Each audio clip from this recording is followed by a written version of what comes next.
This is your City Council Roundup, a recap of what's happening at City Hall with John Ongaro. The views expressed in this program are solely of those of the host and not necessarily those of the radio station or its partners.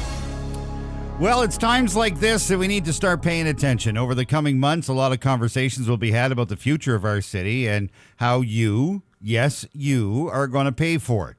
We'll do our best to keep you informed and give you an opinion of it all, but this is where your voice matters because we're going to be talking about your money a lot over the next couple of months. So let's get started. All councillors in attendance last night, Oliver Bentz, Trini were all online, and not only did we start on time, 6:32, but I'm happy to report that the technology worked much better than last week, and the voice and video almost matched perfectly. We'll call that progress. In the announcement section of the meeting, City Manager John Cullen introduced the start of the growth department he talked about a few weeks ago. Carrie Marshall will be in charge, and her new title moves from manager to commissioner. There are no more managers in Chambers now. They're all commissioners. A welcome refresh to the makeup of administration and shows the progressive thinking of our city manager. So first up last night, a full update from Infrastructure Development and Operations providing an update on the climate adaptation strategy. It's a complex strategy to cover all aspects of everything from stormwater management to climate emergencies and even food security. It's a lot. The full report and update is posted on the city's website. It's great. It's very in-depth. That item was brought forward for information. Next, there's not a lot of things that fire me up more than spending money, especially when I don't understand why we're spending it. For example, think of this scenario for a second. Say I need a new lawnmower at my house. I don't. I have a dandy, but say I need a new one. I have a couple of options. I can buy a new lawnmower or I can even rent one. But I fertilize, so I cut my grass 2 or 3 times a week. So renting one would be kind of expensive, no? So I should just buy one, right? Maybe I'll take the money out of my own reserves, because in the long run, it would be way cheaper. Doesn't that sound reasonable? Well, up next, the contract award for the rental of 2 bulldozers with operators for solid waste and recycling facility operations, a.k.a. the landfill. Infrastructure Development and Operations Environment recommending that the contract for the rental of up to 2 bulldozers with an operator for the annual amount of $498,261.86 for a period of 1 year, with 4 one-year renewal options to be awarded to a local company. So that's $498,261.86 for a rental for a year. Does that mean if we take the 4-year option, we're renting a bulldozer or 2 for $2 million? Yep, it does. The bulldozers for the landfill. It's kind of important. It's not completely out of your pocket. It's a fee-supported cost. The cost, $253 per hour full-time, 10 hours a day, 6 days a week, and we pay for the fuel. We need 2 of them because it's a pretty important piece of equipment in the landfill, and if the one breaks down, we've got a second one just in case. So as per the tender, the units must be at least a 2015 model year or newer, and the secondary unit must be a 2013 or newer. Apparently, the math has been done on this, and renting at $253 an hour is cheaper than buying and staffing our own bulldozer. What's the cost of a bulldozer these days? Obviously, I'm in the wrong business. By the way, if you're looking for a heavy equipment operator, give me a call. I'm always looking. That item was carried. You're renting a couple of bulldozers. $253 an hour. I didn't know that we rented that equipment. We thought have that for was years. So see, this is something else that comes to light that I didn't know. Well, these are the things you learn when you watch Absolutely. Council. Yep. I got you covered. Thank you. Up next, Community Services, Recreation and Culture providing their first annual update on the findings of the first year of the Affordable Access to Recreation and Transit Pilot Program. For information to Council, the City of Thunder Bay's Affordable Access to Recreation and Transit Pilot Program uses a single application process to provide eligible residents with either a credit for recreation and culture programs, services and rentals, or a monthly discounted transit pass. Of the 183 applicants received in the first year, 109 participants were deemed eligible. 40 of them received recreation and culture credits, 22 received discounted transit passes, and 47 received both. The program has had a significant positive impact on the lives of the participants. In a post-program survey, participants reported that the program allowed them to save money for essential needs like housing and food and improve their quality of life, their mental and physical well-being, and allowed them to access programs and services that were previously financially out of reach. 98% of survey respondents said that they would like the program to continue past the pilot phase, which ends in 2026. The next annual update for the program will be provided in Q4 of 2025 next year. Now, this is money well spent. It's money to help people, and it's making a difference. Congratulations to everybody involved in that in city administration. It's a fine idea, and it was approved last night. Now away we go, Danny. I think I have a feeling I know what's next. You could see this coming a mile away. Summary of the proposed 2025 capital budget for Thunder Bay. Now follow along because this comes back to committee November 25th. Last night was the first report. So in our big budget, the capital budget, half is transportation and environmental services. So let's break it down. First, the funding sources. The total budget is $161,808,500. So let's call it $162 million. The tax levy, that's the money that you're going to spend on it, is $22,642,000. That's based on a tax increase next year of 3.8% on your taxes that was mandated by this city council. That's your money. The council is telling you your taxes are going up 3.8% next year. Or are they? So where's this money coming from? Well, federal and provincial grants cover $47 million. Debentures and internal loans. You know how much this council loves to take out a loan. And the reserve and reserve funds will cover $55 million of that. Now the fun part. Where is it all going? Well, there's investments planned across several key areas. Transportation services, for example, $14 million allocated to roads, including preventative maintenance, reconstruction, and rural road upgrades. Other areas within transportation includes things like bridges and culvert, traffic signals, street lighting, sidewalks, and stormwater management. Environmental services takes $21 million of that budget. Public works projects, both underground infrastructure, water mains, sanitary storm sewers, and surface works.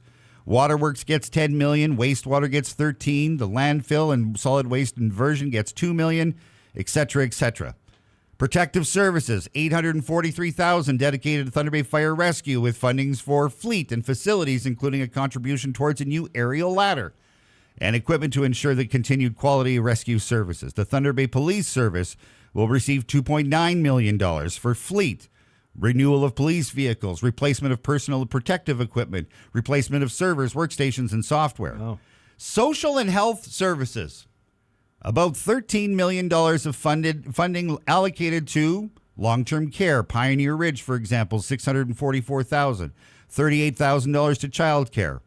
In housing, under social and health services, $11 million is allocated, with the largest portion, just over $5.5 million, dedicated to the construction of a temporary village for the unhoused population and the delivery of initiatives under the Housing Accelerator Fund Action Plan.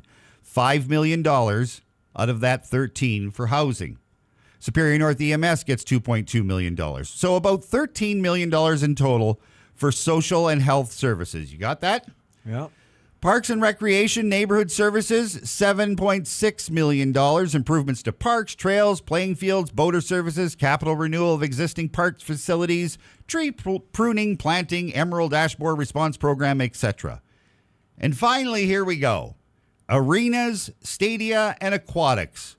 $39,369,400 is allocated to this area. Wow.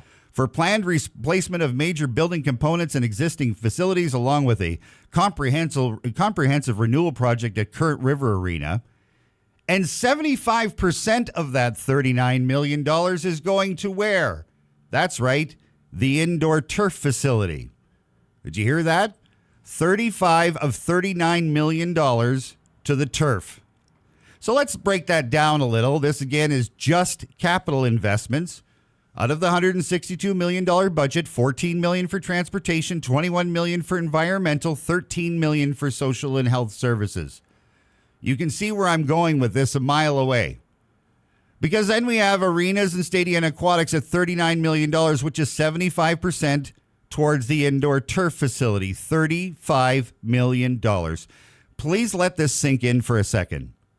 $13 million for social and health services. $35 million for a fake piece of grass so some kids can play soccer in the winter. Imagine. How did we get here? So how are we paying for all of this? Well, 34% of it has been saved up in reserves. That's right, $54 million coming out of our back pocket.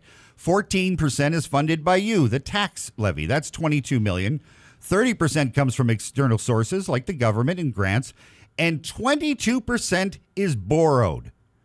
That's $35 million borrowed. Imagine if we didn't use $35 million on a turf next year, we wouldn't have to borrow anything. How much would that save us on interest? What's the interest on $35 million over 25 years? It's a lot. But here we are. So what happens next? Well, it's up to you. Their open dialogue continues within administration. Then public engagement is your part. You can get involved with the survey that'll be out soon for you to have your say. You can call your counselor. You can send them an email. All of their contact information is online. Tell them what you think. Will they do something about it? Probably not. We know this is not a group that's influenced by people that got them the job in the first place, but you do have your chance. The deliberation of the capital budget is November 25th and should be ratified by December the 9th. All in all, council mandated a 3.8% tax increase for you, for your taxes. Administration is confident with the capital spending, but the operating portion of the budget is going to require a lot of work to hit 3.8%. City Manager John Collin told us to prepare for some fairly significant cuts. We have to make up the amount of spending. But what will that be? What gets the axe? We've already lost a bunch of things, but this council likes to spend and spend and spend. So what will be sacrificed? But be forewarned, administration is coming back with operational cuts that need to keep us at 3.8%. But is this the council that's going to be okay with these cuts? I'm putting my money on no, they're not. And the back and forth by experts in chambers is only a few weeks away. Watch how much they push back on. And pay attention to who pushes back on what. And pay attention to what they spend to help people and take care of things we own, to do the things we need to do to help. And pay attention to what they spend on shiny new things, like a $35 million investment in the turf that they want to be at the ribbon cutting for. The budget deliberations will be a telltale sign of what's to come in the last 2 years of this term. It's your money. Have a voice. Committee and council was done by 8:20 last night. Well, a lot to cover in a couple of hours there. That was appreciate the breakdown of that budget, John. Thank you. Well, it's important, and it's got a fancy new delivery, by the way. And there was a lot of talk with that. It really seems like administration has upped their game in the last couple of months. I know that it has a lot to do with the new city manager, but the package, the capital package that's available online is super easy to follow. It breaks down everything, and it's going to make it a lot easier for councilors to deliberate this. But this group is going to start nickel and diamond stuff. We got to cut this to make up for this. Will we be able to stick to 3.8%? I'm not sure we're going to be able to. Yeah. You had mentioned the Get Involved site, and I really encourage you to go to thunderbay.ca/get involved because there's a lot there for you. And yeah, I get it about having your voice and this and that, and will they listen? It's there. At least speak up. You have an option to do that, right? Well, this is the thing, Danny, and I'm not being a naysayer with this, but this is not the group that likes to listen to what the public thinks. I'm just being completely honest with that, because if they did, we wouldn't be dropping $35 million on a turf facility next year and end up paying $52 million for it, because that's what the final cost is going to be. Mm-hmm. But I want to emphasize that we're spending $5 million on the temporary village. We've done great things for transit passes for those that need it. Yep. Imagine the difference we can make in the lives of most constituents with that extra $35 million in our pocket. Yeah. It's a lot. It is significant. All right. If you go to our website, 999thebay.ca, in just a bit, you'll find a recap of today's council roundup. And again, you can text the word council to our T-Bay Talk and text line, 807-344-8229. There's no council meeting next week. No meeting next week because it's Remembrance Day, but we're working on a guest for a special edition of the roundup next Tuesday. I hope that happens, and way to go. Listen, John, it's 8:23. You know what? Don't